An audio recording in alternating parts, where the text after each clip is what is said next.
Welcome to Kenton's videos. Enjoy the video. You start by confirming you are on the Wi-Fi network you want to measure. Next, open the router web interface or your ISP's app and sign in with admin credentials. This gives access to detailed counters.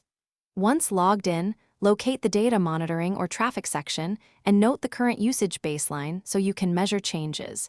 If you prefer a clean comparison, reset the counters now. Make sure to record the date and time for accurate tracking and future reference.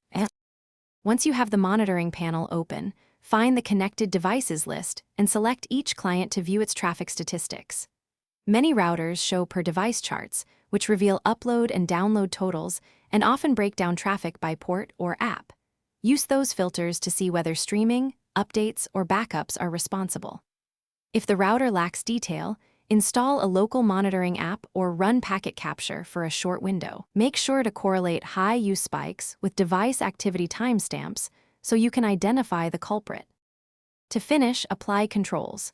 Set alerts, caps, or quality of service rules so bandwidth hogs are limited automatically.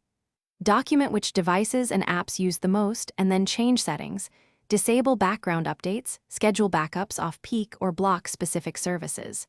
If you can't see accurate usage, reboot the router, install the latest firmware, and recheck the admin panel. If problems persist, call your ISP and ask them to confirm account-level usage. This troubleshooting step often resolves missing or inconsistent data. Thanks for watching. Consider subscribing if we helped you.